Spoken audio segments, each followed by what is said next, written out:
ప్రభు సన్నిధిలోనికి కూడి వచ్చి ఆయనను స్తుతించడానికి, ఘనపరచడానికి, ఆయన ఇచ్చిన శ్రేష్ఠ సమయం కొరకై మరోసారి చేతులు పైకెత్తి స్తోత్రాలు చెల్లించుదాం. హల్లెలూయా, హల్లెలూయా. విజయం గారు కాసేపు మీ ప్రయాణాలు మానేస్తారా?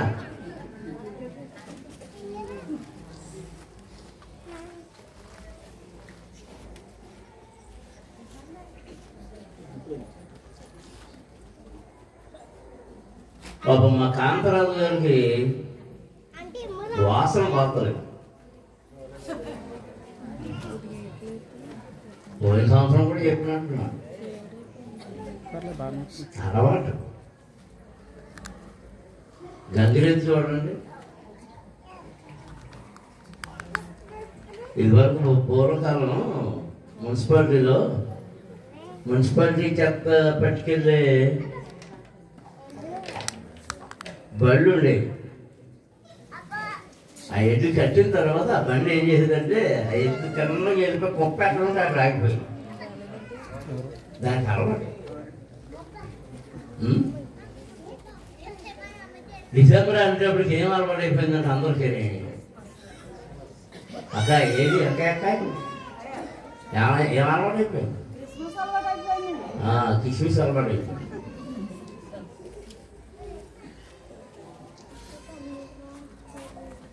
అసలు యేసుప్రభు ఏ నెలలో పుట్టాడు మరి నాకైతే తెలియదు. బైబిల్ గ్రంథంలో ఎక్కడ అది లిఖించబడలేదు. డిసెంబర్ అనే మాటకు అర్థం అంటే 10వ నెల. డెసిమల్ అంటే 10. అక్టోబర్ నెల 8వ నెల అక్టోబర్. ఇవన్నీ లెక్క వేసుకుంటే మరి 12వ నెలగా ఎలాగవుతుంది? నీలాంటి నాలాంటి కలిపిందో దూర్చాడు.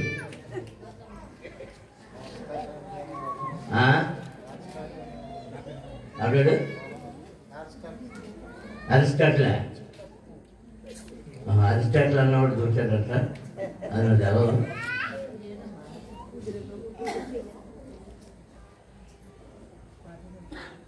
యోహాను సువార్త 10వ అధ్యాయం 22వ వచనంలో లోపల ఒక మాట ఉంటుంది.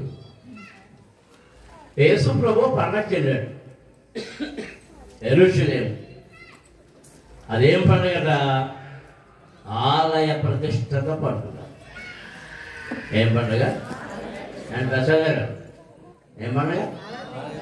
ఆలయ ప్రతిష్టత పండుగ. అది రాయబడిన మాట ఏంటంటే అది శీతకాలము. మరి యేసుప్రభు శీతాకాలంలో పుడితే ఎక్కడ పుట్టినట్టు? చెట్టు కింద పుట్టాడు అనుకోండి. మరి శీతాకాలం కుదురుద్దా? కుదరదు.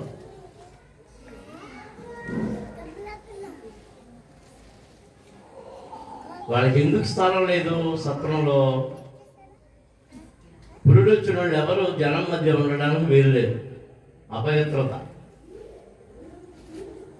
మరి ఇప్పుడు ఆరు బయట ఎక్కడ ఉండాలి? మరి శీతకాలం అయితే ఆరు బయట ఎలా ఉంటారు? ఇవన్నీ ప్రత్యేకమైనటువంటి ప్రశ్నలు. సరే, ఇప్పుడు అవి మరి ఈ విధమైనటువంటి మిమ్మల్ని కిస్మిస్ అని మనసులో మిస్ అయిపోయిన దాన్ని నేను చూడదా దాన్ని ఇచ్చేయడం కోసం, మీ మనసును తృప్తి పట్టడం కోసం దీన్ని ఏమంటున్నాం అంటే కృతజ్ఞత కూడిక. ఎందుకు కృతజ్ఞత? దాని గురించి మరి వెంకటరామయ్య గారు, కాంతారావు గారు చక్కటి వివరణలు ఇచ్చారు. దేవునికి కృతజ్ఞత చెల్లించడం అంటే నాకు చాలా ఇష్టం. ప్రతి క్షణము, ప్రతి నిమిషము, ప్రతిరోజు ఆయనకు స్తుతులు చెల్లించాలి మనము. దేవునికి స్తోత్రం, హల్లెలూయా. అసలు ఇంకో పాట పాడదాం అనుకున్నాను, అది నాకు వస్తలేదు, మీకు అంతకంటే ఆయనకేమో మొదలెడితే నాతో పాటు నన్ను వదిలేస్తుంది. ఏం పాట? అనుక్షణము నిన్నే. అదేంటి అంటున్నారు వచ్చా? అనుక్షణము నిన్నే కొలుతును యేసయ్యా.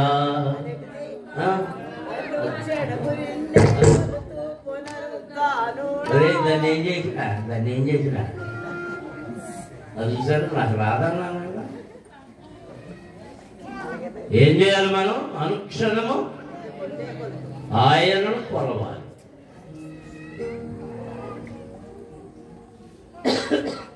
ఈ 2024 అంతా మనల్ని కాచి కాపాడి ఈ రాత్రి ఇక్కడ సమకూర్చినందుకు ఆయనకు కృతజ్ఞతగా స్తుతి చెల్లించడానికి వచ్చాం. దేవునికి స్తోత్రం. ముఖ్యంగా దొమ్మేరు సాబరములో ఉన్నటువంటి పెందెకోస్తు దేవుని సంఘం యొక్క కుటుంబం, ఈ సంఘ కుటుంబం మలకపల్లి సంఘ కుటుంబంతో కలిసి ఏకీభవించి ప్రభువుని స్తుతించుటకే ఏర్పాటు చేయబడిన ఈ కూడిక. దేవునికి స్తోత్రం. హల్లెలూయా, హల్లెలూయా. ఆయన కృపను గూర్చి మనము పాడుట, ఆయన కృపను గూర్చి ధ్యానం చేయుట, ఆయన కృపను గూర్చి కృతజ్ఞత చెల్లించుట అత్యంత అవసరం. కృతజ్ఞత లేనివాడు మరలా మేలు పొందడానికి అర్హుడు కాదు. తిరిగి మళ్ళీ మనము మేలు తిరిగి పొందుకోవాలంటే మనము కృతజ్ఞత చెల్లిస్తూ ఉంటే మేలు పొందుకోగలం. దేవునికి స్తోత్రం. హల్లెలూయా, హల్లెలూయా. దినములు గడిచిపోతున్నాయి, నెలలు గడిచిపోతున్నాయి, గంటలు సెకండ్లు నిమిషాలుగా మాత్రమే, నిమిషాలు గంటలుగా మాత్రమే, గంటలు రోజులుగా మాత్రమే, రోజులు వారాలుగా మాత్రమే, వారాలు నెలలుగా మాత్రమే, నెలలు సంవత్సరాలుగా మాత్రమే. ఈ సందర్భంలో మనము కృతజ్ఞతలు చెల్లించాలి. వాటి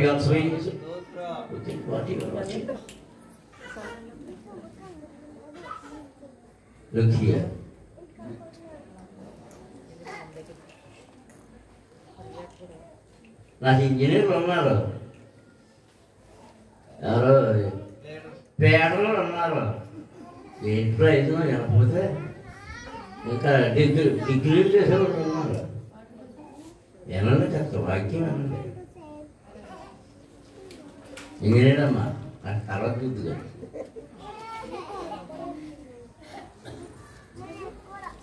ఈ సమయంలో కృతజ్ఞతలు చెల్లిస్తున్న జనాంగమును ఒకటి జ్ఞాపకం చేయదలుచుకున్నాను. నిర్గమకాండములో 15వ అధ్యాయము 19-20 వచనాలు మనం చదువుతాం. ఫరో గుర్రములు, అతని రథములు, అతని రౌతులను సముద్రములో దిగగా యెహోవా వారి మీదకి సముద్ర జలములను మళ్లించెను. అయితే ఇశ్రాయేలీయులు సముద్రము మధ్యను ఆరిన నేల మీద నడిచిరి. మరియు అహరోను సహోదరియు ప్రవక్తయునగు మిరియాము తంబులను చేతపట్టుకొనెను. స్త్రీలందరూ తంబులతోనూ నాట్యములతోనూ ఆమె వెంబడి వెళ్ళగా మిరియాము వారితో కలిపి ఇట్లు పల్లవి ఎత్తి పాడెను. యెహోవాను గానము చేయుడి, ఆయన మిగులు అతిశయించి జయించెను. గుర్రమును దాని రౌతును సముద్రములో ఆయన పడద్రోసెను. దేవునికి స్తోత్రం. హల్లెలూయా, హల్లెలూయా. ప్రియమైన దేవుని పిల్లలారా, దేవుని సంఘమా, విశ్వాసులార, విశ్వాస సమూహమా, ఇశ్రాయేలు ప్రజలు 400 సంవత్సరాలకు పైగా 4 తరముల ప్రజలు ఐగుప్తు దేశంలో కఠినమైన బానిసత్వంలో ఉన్నారు. నీచమైన పనులు ఫరో వారితో చేర్చడం మొదలుపెట్టాడు. ఎందుకంటే దేవుడు యాకోబును అతని కుటుంబమును, యాకోబు గర్భమున పుట్టినటువంటి 70 మందిని ఇశ్రాయేలు దేశము నుండి, వారున్న అబ్రహాము ఉన్నటువంటి ప్రదేశము నుండి ఐగుప్తుకు వచ్చారు. కరువు కాలంలో యోసేపును ముందుగా దేవుడు అక్కడికి పంపించాడు, వీరిని బ్రతికింప చేయడం కొరకు. అక్కడ పంపుతానని ముందు అబ్రహాముతోనే దేవుడు చెప్పాడు, నీ గర్భములో నుండి వచ్చినటువంటి నీ పిల్లలు 4 తరముల వరకు. ఎవరు మాట్లాడుతున్నారు? ఇంకా 4 తరముల వరకు ఐగుప్తులో దాసత్వంలో ఉంటారు. కఠినమైన దాసత్వం. ఎవరది?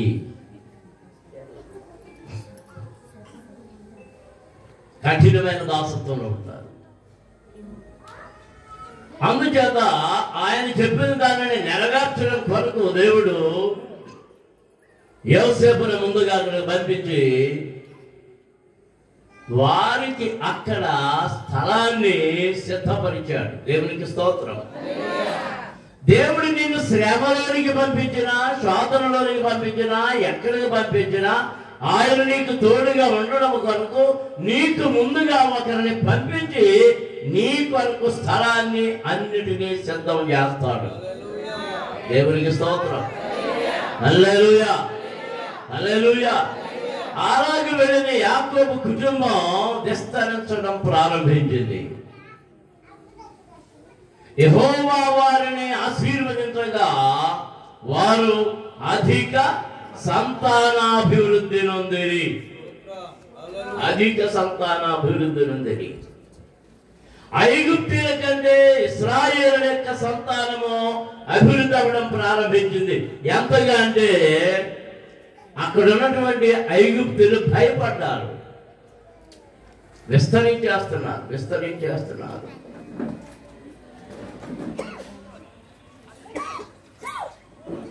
వీళ్ళు విస్తరించడం చూసి వీళ్ళని అనగొట్టడం కోసం వాళ్ళతో పనులు చేయించుకోవడానికి ఆ యోసేపుని ఎరుగనటువంటి ఫరో వచ్చిన తర్వాత ఫరో వీళ్ళతో దాసత్వం చేస్తూ వీళ్ళని నలిబిలి చేయాలని 2 పట్టణాలు కట్టడం ప్రారంభించాడు. రామశేషు, అనాతోతు అనేటటువంటి పట్టణాలు. అక్కడ ఏంటి మనకి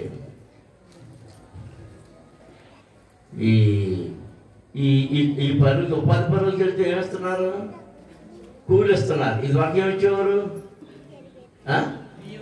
బియ్యం, రేషన్. వీళ్ళకి అది ఇప్పుడు కాదు, అప్పుడే ఉంది పని. ఆ మెదకులో చర్చ ఒకటి కట్టారు. అది 100 ఏళ్ళు పండుగ ఎందుకు చేస్తున్నారు. అప్పుడు భారతదేశంలో వచ్చినటువంటి కరువులో పేద ప్రజలను ఆదుకోవడానికి మిషనరీస్ అక్కడ పనికి ఆహార పథకం, ఆ పనికి ఆహార పథకంలో వారికి ఆ పని చేయించిన తర్వాత అక్కడ రేషన్ ఇస్తే వారు అలా బ్రతికారు. ఈ ఫరో కూడా పనికి ఆహార పథకం పెట్టి అది చేయించడం మొదలు పెట్టాడు. చాలా నీచమైన పని. దేవుడు వారిని ఇంకా అభివృద్ధి పరుస్తుంటే ఇంకా బాధ కలిగింది. రకరకాలైనటువంటి ఆజ్ఞలు ఇచ్చాడు. అయినా వారు విస్తరిస్తూ ఉన్నారు. దేశమంతా వారు ఎంతగా భయపడ్డారంటే వీళ్ళు మమ్మల్ని చంపేసి ఈ దేశాన్ని ఆక్రమించుకుంటారేమనే భయంతో వారిని నానా రకాలుగా హింస పెట్టారు. వారు తిరుగుబాటు చేయలేదు, కానీ దేవుని దగ్గర మాత్రం ఏడ్చారు. దేవునికి స్తోత్రం. హల్లెలూయా, హల్లెలూయా. గలతీ పత్రికలో మనం కదా, కాలము సంపూర్ణమైనప్పుడు ఆయన తన కుమారుణ్ణి పంపించాడు. అలాగే ఇశ్రాయేలు ఐగుప్తు దేశములో నివాసము చేసే కాలము సంపూర్ణమైనప్పుడు కాంతరాజు గారు అప్పుడు మోషేను పంపాడు. ఎవరిని పంపాడు చెప్పాలందరూ? ఎందుకోసం? వారిని ఐగుప్తు నుండి యువతలకి రప్పించడం కోసం. వెంటనే వినడు, అది కూడా చెప్పాడు దేవుడు. నీ మాట వెంటనే వినడు ఫరో, కఠినపరచబడుతుంది అతని హృదయం. కానీ నీవు మళ్ళీ మళ్ళీ మళ్ళీ మళ్ళీ నువ్వు వెళ్తూనే ఉండాలి. దీనిలోని మనం నేర్చుకోవాల్సిన పాఠం ఏంటంటే, మనకు శ్రమలు వచ్చినా, కష్టాలు వచ్చినా, వేదనలు వచ్చినా, ఇబ్బందులు వచ్చినా, అధికారులు కఠినమైనా, మనం వేధించినా బాధించినా మనం ప్రభువును స్తుతిస్తూనే ఉండాలి, ప్రార్థిస్తూనే ఉండాలి, అడుగుతూనే ఉండాలి. ఆయన మనకు తొదకు జయమిస్తాడు. దేవునికి స్తోత్రం. హల్లెలూయా, హల్లెలూయా. ఇశ్రాయేలు ప్రజలకు జయమివ్వడం కోసం చివరకు ఐగుప్తు మీదకును ఫరో మీదకును దేవుడు మరణపు దూతను పంపించాడు. అప్పుడు బయటకు వదిలాడు.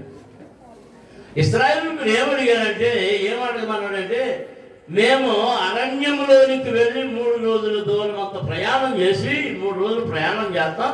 అరణ్యంలోకి వెళ్ళి హోరేబు దేవుని పర్వతం అనబడిన ఆ స్థలంలో మా దేవుని స్తుతించుకుని వస్తాము అని అడుగు. అదే స్థలం అంటే దేవుడు మోషేకు ప్రత్యక్షమైనటువంటి స్థలం.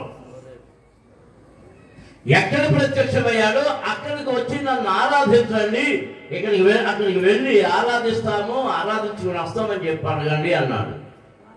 అయినా వాడు మాట వినడం అని చెప్పాడు. ముందుగా దేవుడు చెప్పాడు, వినలేదు. చివరికి తన కుమారుని పోగొట్టుకున్నాడు. దేశంలో ఉన్నటువంటి జ్యేష్ఠులందరినీ పోగొట్టుకున్న తర్వాత అప్పుడు వెళ్ళమన్నాడు. సరే వచ్చాడు. ఇక అక్కడి నుంచి వీళ్ళు ప్రయాణం మొదలుపెట్టారు.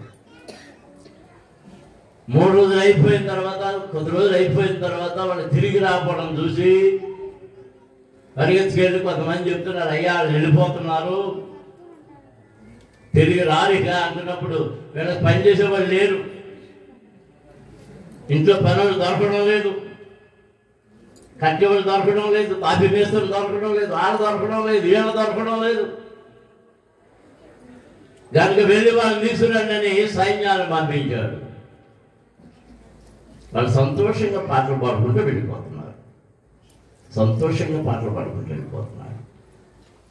వాళ్ళు ముందుగానే సిద్ధపడ్డారు. 40 రోజుల ప్రయాణం కనాను దేశానికి. దానికి సరిపడ ఆహార పదార్థాలన్నీ సిద్ధం చేసుకుని బయలుదేరారు. వెళ్తున్నారు.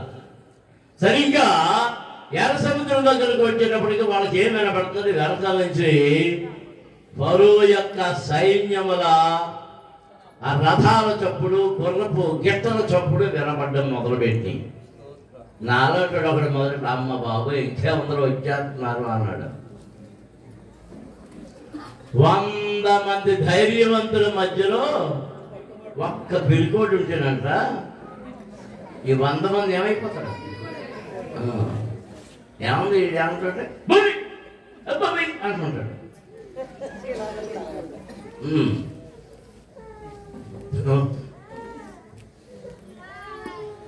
అమెరికాలో తాందర్ గారి దగ్గరికి వెళ్ళాను. నన్ను నేను వెనకాల కూర్చుంటానన్నా, లేదు ముందు కూర్చోనన్నాడు. నేను వెనకాల ఎందుకు కూర్చుంటానంటే నా అలవాటు వెనకాల కూర్చోవడం.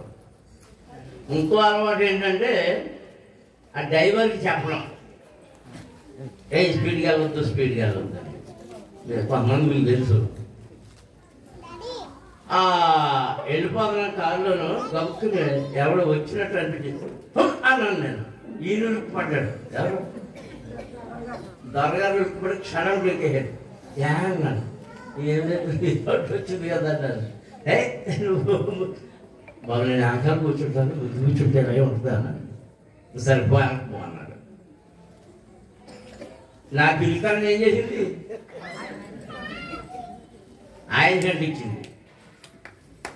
అలా ఒక్క పిరికోడు ఉంటే 100 మంది శూరులు ఆ తాటకి బుడుక్ మంది అనుకోండి, 100 మంది 100 పిరికి పరుగులేస్తారు. అలా అక్కడ మొదలుపెట్టాడు. వచ్చేస్తాం, ఇంకేముంది వచ్చేస్తాం, అదో శబ్దం. ఇటు చూస్తేనేమో సముద్రం, వెనకాల చూస్తే సైన్యం. అమ్మ బాబు, ఈ మోషే గారు అన్నట్టు ఈ మన మోషే లేడు, లేకపోతే ఈ మోషే అనుకుంటారు. ఈ మోషే గారు మన ఫ్యాన్ కుదురుచుకుండా తీసుకొచ్చేసాడని మోషే మీద సానకడం మొదలు పెట్టారు. మోషే దేవుని దగ్గరికి వెళ్ళాడు. దేవుడు అన్నాడు, సాగిపో, సముద్రంలో అడుగు పెట్టేశాడు. ఆ సముద్రం ఏమైపోయింది? పాయలైపోయింది. దేవునికి స్తోత్రం. హల్లెలూయా, హల్లెలూయా. వాళ్ళు వెళ్ళిపోతున్నారు, ఆరున నేల మీద వెళ్ళిపోతున్నారు. వారు ఇంకా మధ్యలోనే ఉన్నారు, ఆ చివరలు ఎక్కుతున్నారు. ఎందుకంటే 6 లక్షల కాల్బలం, మహా జన సమూహం సాగుతూ ఉంది. బండ్లు వెళుతున్నాయి, గాడిదలు వెళుతున్నాయి, సామగ్రి వేసుకుని వెళుతున్నాయి. నడిచేవాళ్ళు నడుస్తున్నారు, పరుగులు ఎత్తేవాళ్ళు పరుగులు వెళ్తున్నారు. స్త్రీలు, పురుషులు, పిల్లలు అందరూ వెళుతున్నారు. వీళ్ళు ఆఖరు వాళ్ళు సముద్రం మధ్యకి వచ్చారు. ఇలాగా ఫరో సైన్యాలు సముద్రంలోకి దిగిపోయాయి. భయపడుతున్నారు, ఇంకా పరుగులు వెళ్తున్నారు, ఇంకా పరిగెట్టని వీళ్ళు వచ్చేసారు అంటున్నారు. ఇదిగో వీళ్ళు ఇశ్రాయేలు ప్రజలు ఎర్ర సముద్రము ఒడ్డు మీదకి అలా అడుగు పెట్టారు. ఫరో సైన్యాలన్నీ కూడా సముద్రం మధ్యకి వచ్చినాయి. వీరు ఏడ్పుని దేవుడు విన్నాడు. ఒక్కసారిగా ఆ సముద్రం ఏకమైపోయింది, ఏకరాశి అయిపోయింది. ఆ ఫరో సైన్యం అంతా ఆ నీళ్ళలో మునిగిపోయారు. మునిగిపోతే మనం ఈ 15వ అధ్యాయం మొదలు వచ్చిన చదవండి.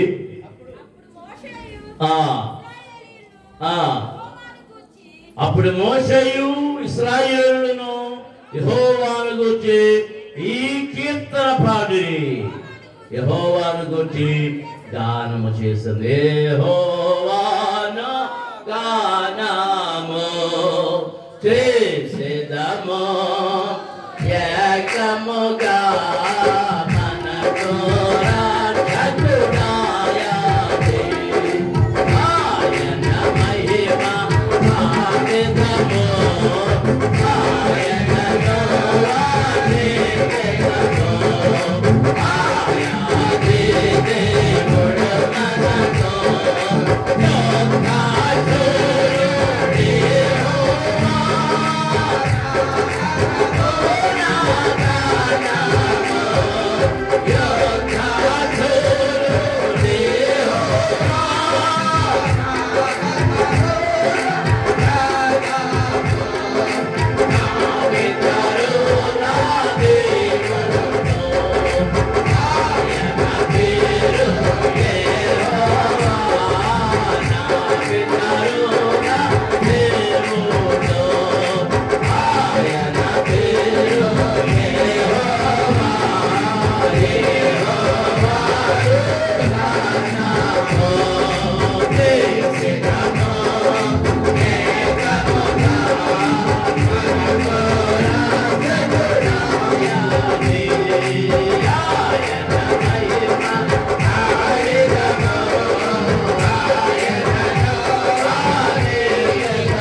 ఎవరు రాశారు చెప్పను? అందుకే నేను మొదటి నుంచి నాకు చదివించాను. ఎవరు పాడారు? ఎవరు రాశారు? సరిగ్గా చదువు. పేటర్ గారు చదువు.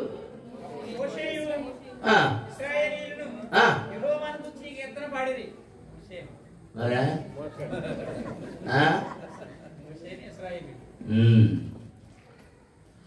ఎవరు రాశారు ఈ పాట? మోషే. ఆయనకు ఆంధ్రరాజు కదా ఈ పాట ఎవరు రాశారు? ఆయన గాయకుడా రచయిత గాయకుడు కూడా. దేవునికి స్తోత్రం. అందరం స్తోత్రాలు చెల్లించుదాం. హల్లెలూయా, హల్లెలూయా. జాగ్రత్తగా గమనించండి. వాళ్ళు ఐగుప్తులో శ్రమ అనుభవించారు. 430 సంవత్సరాలు అక్కడ శ్రమ అనుభవించారు. 30 ఏళ్ళు అనుభవించలేదు, 400 ఏళ్ళు. యోసేపు బ్రతుకున్నంతకాలం వాళ్ళకి శ్రమ లేదు. యోసేపు చనిపోయిన తరువాత వారికి శ్రమ ప్రారంభమైంది. యోసేపుని ఎరుగని ఫరో వచ్చిన తర్వాత వారి శ్రమ అధికమైంది. ఎప్పుడైతే మోషే వచ్చాడో బయటికి నడిపించాడో వారి శ్రమ అంతా తొలగిపోయింది. విమోచన, విడుదల. దేవునికి స్తోత్రం. వారికి ఏమి ఇవ్వబడింది? బానిసత్వము నుండి విడుదల. ఈ సంవత్సరంలో మీరు ఏ బాధ అనుభవించారో, వ్యాధ, బాధ, హృదయ వేదన, మనోవేదన, ఏ వేదన అనుభవించారో, అనారోగ్యం, అప్పులు, రుణాలు, రకరకాలు వాదాలు, వివాదాలు. అమ్మా ఇంకా పండిడి బయట ఉన్నాడా? ఇంకా బయట ఉన్నాడు. పండు. దేవునికి స్తోత్రం. హల్లెలూయా. నీ పనిలో కష్టాలున్నాయేమో, నీ వ్యాపారంలో లోట్లున్నాయేమో, నీ ప్రయాణాల్లో తొందరలు ఏర్పడినాయేమో, వాటన్నిటి నుండి దేవుడు నిన్ను విడిపించాడు. విడుదల కలిగింది. దేవునికి స్తోత్రం. దేవుడు నాకు విడుదల ఇచ్చాడని నమ్మిన వారు చేతులెత్తి దేవునికి స్తోత్రాలు చెల్లించండి. హల్లెలూయా, హల్లెలూయా, హల్లెలూయా.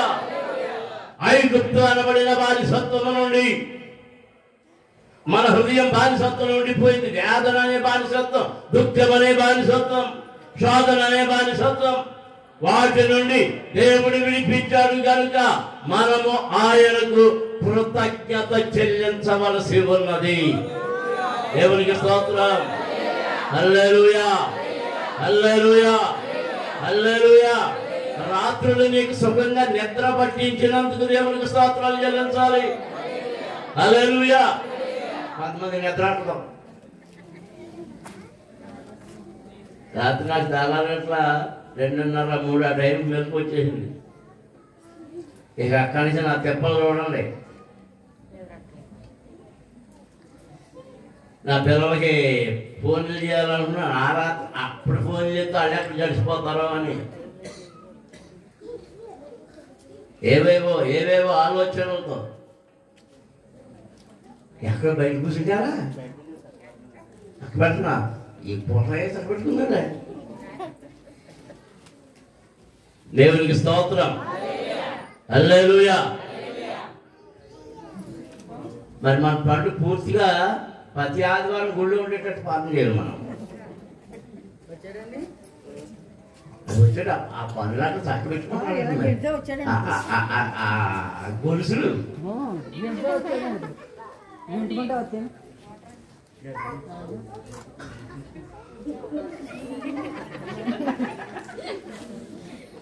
ఏంటి?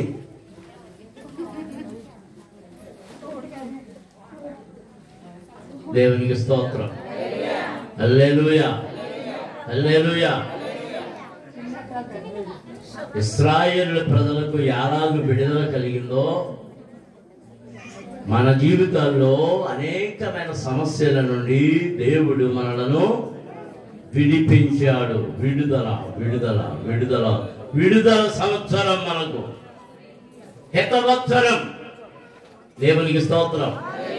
హల్లెలూయా హల్లెలూయా. చూడండి, వారి ఎర్ర సముద్రం దాటి పైకెక్కారు. మోషే గారు పాట మొదలుపెట్టాడు. ఆయన పాడుతున్నాడు, ప్రజలందరూ పాడుతున్నారు.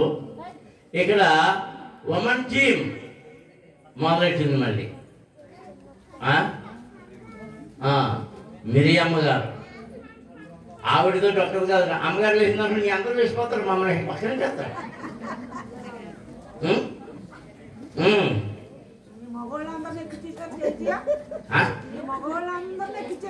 మేము ఎంతమంది ఉన్నామమ్మా, అది చూసారా?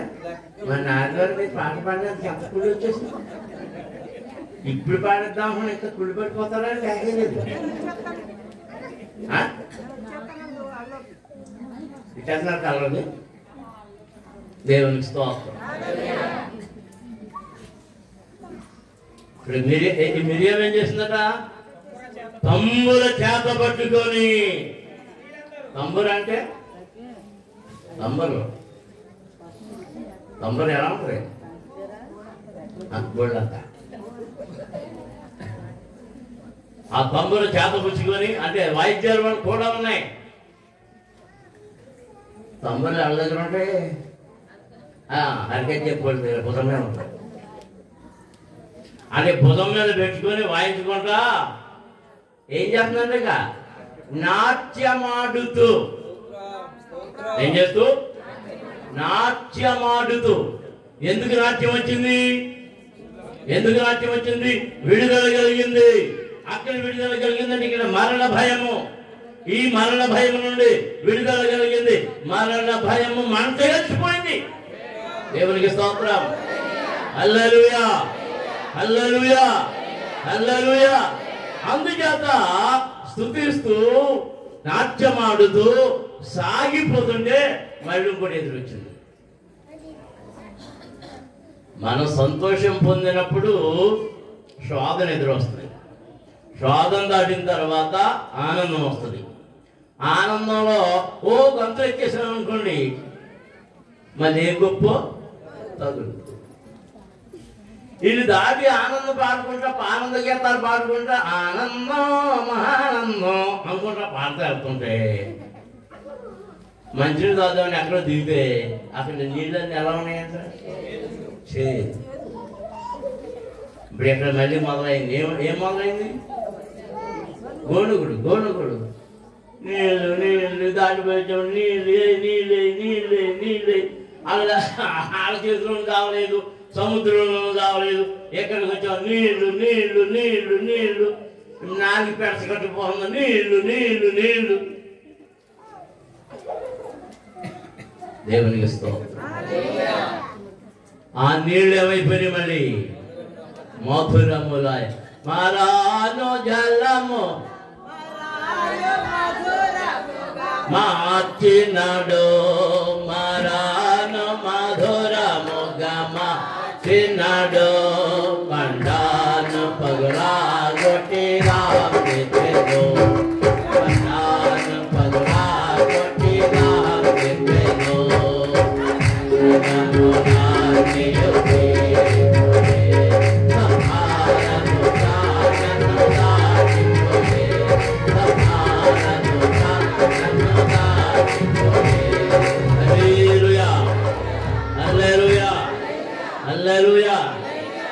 పిల్లకాయలు నా మాత్రం మిరుమిరు చూస్తున్నారు.